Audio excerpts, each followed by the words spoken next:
I said, our lawyers are taking a petition before the police and the DSS. Yeah. We want to see what they will do. Obviously, you understand that the government of the day benefits from the crisis within our party. So that is why I'm putting it in the purview of Nigerians to understand that this crime has happened.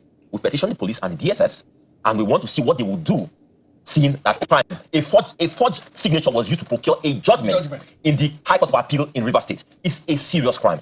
So we want to see what they will do. I'm also calling on the IGP to ensure that Ralph Nwosu doesn't flee the country, saying that this information is out in the public now. Right. It's a serious crime. What well, like this wonder shall never end. Yes, so ADC Chairman Kachikwu, I believe what to be named, alleged that some ADC Chairmen were offered bribe to withdraw their case from court. You understand? So do the interview session. You understand? The man also said that he want to run for presidential 2027 presidential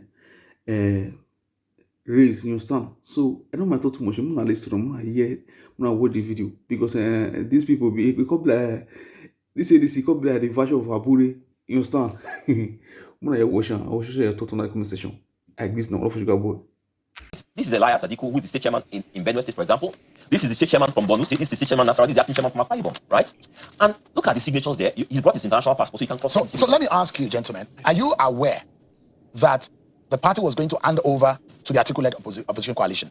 No, I was not aware. Did anybody have this discussion with you? I was not briefed. We were not briefed. We understand there were meetings, and that all the structures of the party have been handed over to the David Mark and Aregbesola-led ADC. If I was in agreement, I would have been in a meeting they did that they unveiled on the 3rd of July, because I know that what they have done is fraudulent. You can see everything they have done about me, Honorable Elias Adiku, is fake. Okay. Look at my passport, look at the name here, and look at the name here. Everything is forged. And see the signature, see my signature here. Does it correspond? Are you aware of who did this? No, it is brought by the party. I assume that it's the party who has done it, and it's just about 5 minutes ago. This is the signature as presented to the court. Yes. Your name is on number 7. Yeah, you can see. And this is your signature on my name are forged. Okay, your name is Adiku. It's not Adiku. That is Adike. Yeah, look at Adiku here. So that means it's not you then. It's for the world to know. But they said he's chairman of Benue, which is not true. But why are you people not wanting to work together to change Nigeria? Because they say they want to change Nigeria. We want to change Nigeria, but it's not with this crop of people who came with not being a member of the party. As I'm talking to you, they are still not member of the party because the constitution is very clear. If you want to become a member of a party, you go to your grassroots. That is the ward level. Are you also you feel the same way? Yeah. What said you are from Borno, right? No, I'm from Nasarawa. Yes. So is your case the same? Same, but my signature wasn't there. You omitted your signature. No, I'm not part. It's not. It's just Borno. But are you saying that you are not privy to, or you don't align with the David Mark-led leadership? Never. Did Mr. Nwosu did he meet the state chairman at all point? No, not at all. You see, when we came from Abeokuta 2022, because we went for Abeokuta to select our presidential candidate, that was on the 8th of June. Then Kachikwu happened to be one of those presidential candidates. So it was at that point, after that, we were thinking, after the primaries, Mr. Ralph Nwosu organized a convention to bring in new leadership. So he didn't do that, but we tried to question him because there's a danger in it. If you don't change the leadership, even if Kachikwu happened to be the presidential candidate taken to court, under litigation, under that, there's possibility that he will lose out. So we're advising on that capacity, on that ground. He refused to listen to us. After we returned, we had our meeting in the party secretariat where he chased the chairman all away. Yeah, because that is the beginning. So he chased all of you? All of us, because he brought in some people. 19 of us. He suspended us there and then. So from there, when we went to court, Justice Binta Enyako, she gave us the judgment that Ralph Nwosu is no longer the chairman because his tenure has expired as a lapse. So he refused. He refused to abide by the law, the judgment that he went to Kaduna Zaria. Yeah, you are from Nasarawa. State. And you don't. He's the state chairman of Nasarawa. State chairman Nasarawa. Yes. You're also state chairman. Yeah, I'm chairman. Acting chairman Akwa Ibom State. Akwa Ibom State. Yes. And you are also not aware of this. Not aware of it. Is your signature here? No, it's not there. It's not there. So you're lucky. It's not very lucky. We are still in the same vision. Because even if I want to draw the Nigeria to the latest information, I think on the 3rd of July,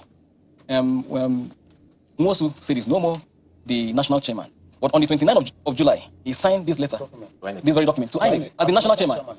So you can see the level of illegality. You guys have been, your structures have been dismantled. That's what we understand. No. At the national level. No. Do you still control your party? At your state level? Yes. By the constitution, we are going on the 12th of May 2026. Yes. That is the aspiration. You are the state chairman from Borno? Bono, is your mandate still standing? Of course. Well, is your name here? My name is here, yes, sir. Okay. Kala, yes. Oh, your name is on the number what? Number what is it now? Is your signature Number 4. Number 4. Malam Muhammad Khalid. Yes. Yeah. Is that how your name is spelled? No, it's not to the Khalid. It's supposed to be Kala. Kala. Yes. But so that's not you. So what are you doing if you feel that your signatures have been forged and things are not going on? You are just 4. I don't know if it's only 4 of you. More. You are more of you. Yeah. Whose signatures were forged? Yes. So what are you going to do right now? Before, like I said, our lawyers are taking petition before the police and the DSS. Yeah. We want to see what they will do. Obviously, you understand that the government of the day benefits from the crisis within our party. So that is why I'm putting it in the poor view of Nigerians to understand that this crime has happened. We petition the police and the DSS, and we want to see what they will do, seeing that crime, a forged signature was used to procure a judgment in the High Court of Appeal in Rivers State. It's a serious crime.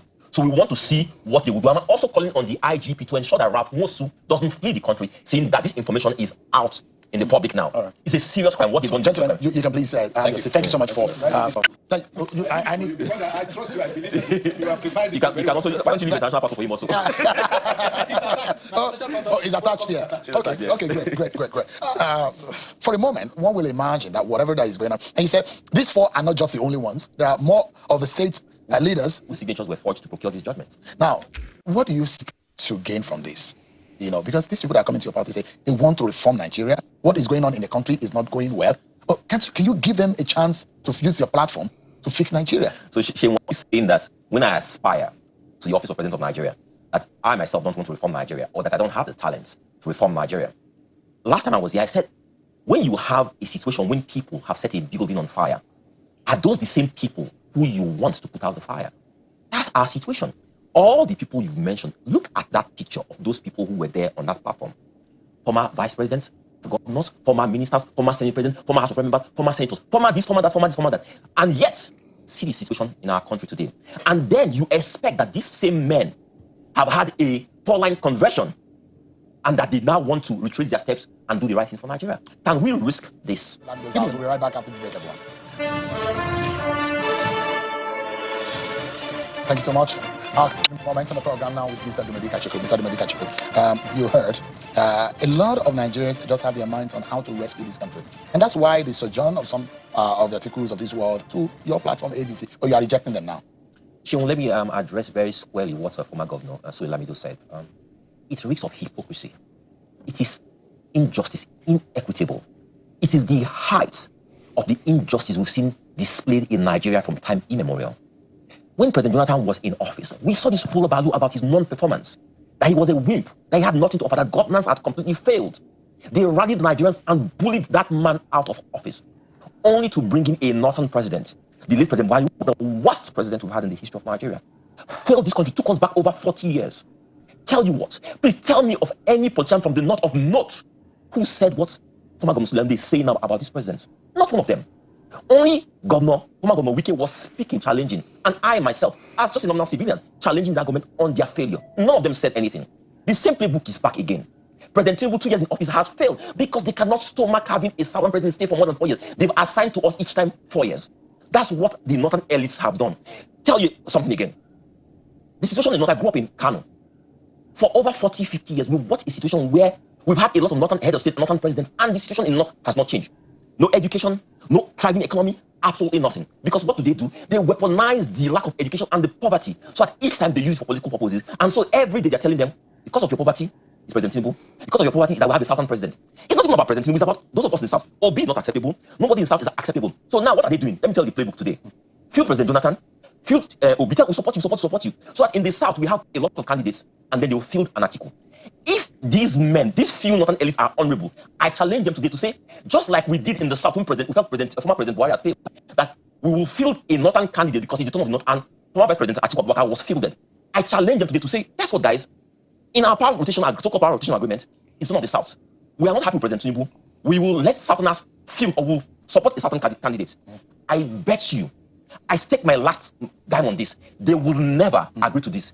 The plan is that they will field a strong northern candidate and have a plethora of southern candidates in the field, so that come 2027, they'll take over power again. All right. But in taking over power, I want to say this. Look at the state of the north after 8 years of the late President Buhari. All right. Look at the poverty.